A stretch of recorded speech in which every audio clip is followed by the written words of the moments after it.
Hello.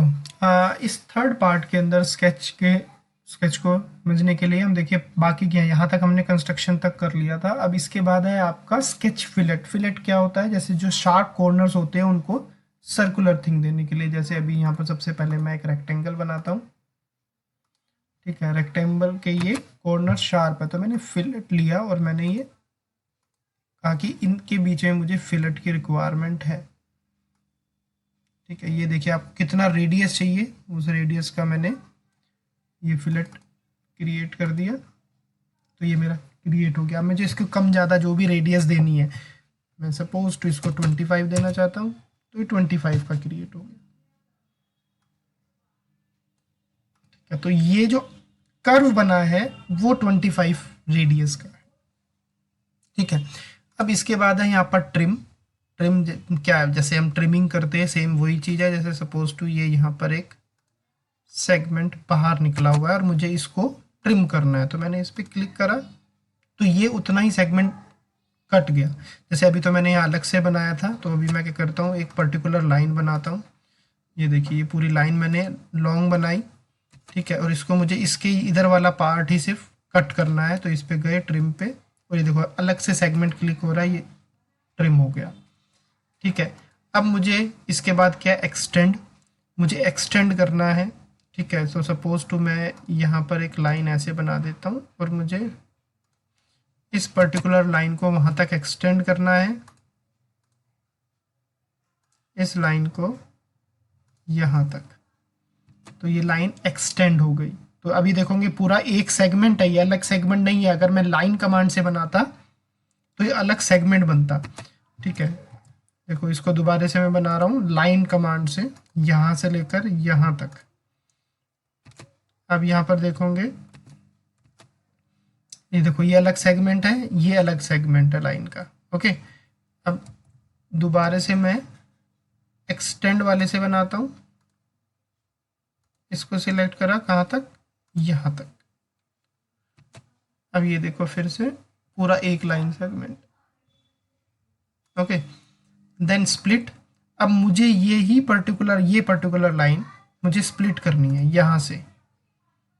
अभी देखो मैंने क्लिक करा था, ये दो सेगमेंट्स में क्रिएट हो गए।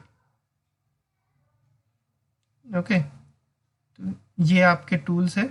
इसके बाद आपके कुछ ऑफसेट के टूल्स है, स्लोट है, जैसे स्लोट क्रिएट करना है। ऑफसेट मैं अभी नहीं बता रहा क्योंकि वो आपके अलग उसमें यूज़ होने हैं। ठीक है, हमें जैसे कोई पर्टिकुलर कमांड में या किसी चीज़ को बनाने के लिए यूज़ होना है। अब सपोज टू मेरे पास एक ये छोटा सा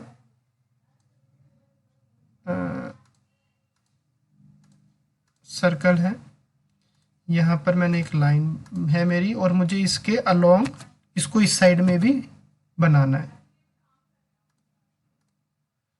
जैसे मुझे इसको उधर बनाना है, सेलेक्ट मिरर लाइन, मैंने इस लाइन के इस साइड में इसको यहाँ बनाना है। तो देखो जितना इस लाइन से इसका डिस्टेंस है उतना इस लाइन से डिस्टेंस पे ही क्रिएट हो गया। तो हम इसको कहते हैं मिरर। ठीक है, तो ये मिरर कमांड हो गई। अब देखिए इसके अलावा यहाँ पर है आपका पैटर्न। ठीक है, कि पैटर्न क्या, मल्टीपल। ये तो मिरर में क्या हो रहा है, एक बन रहा है। ठीक है, और मिरर की तरह जैसे अब मुझे नंबर ऑफ पीसीस चाहिए, मल्टीपल चाहिए सेम आइडेंटिटी के, तो मैं उसको लीनियर पैटर्न, अगर एक्स और वाई डायरेक्शन में सर्कुलर चाहिए तो सर्कुलर पैटर्न, या इसको किसी पर्टिकुलर ट्रांसफॉर्म करना है एंगल के साथ तो मैं वो कर सकता हूँ। ठीक है, तो इसको देखते हैं। सबसे पहले इन सबको डिलीट करते हैं।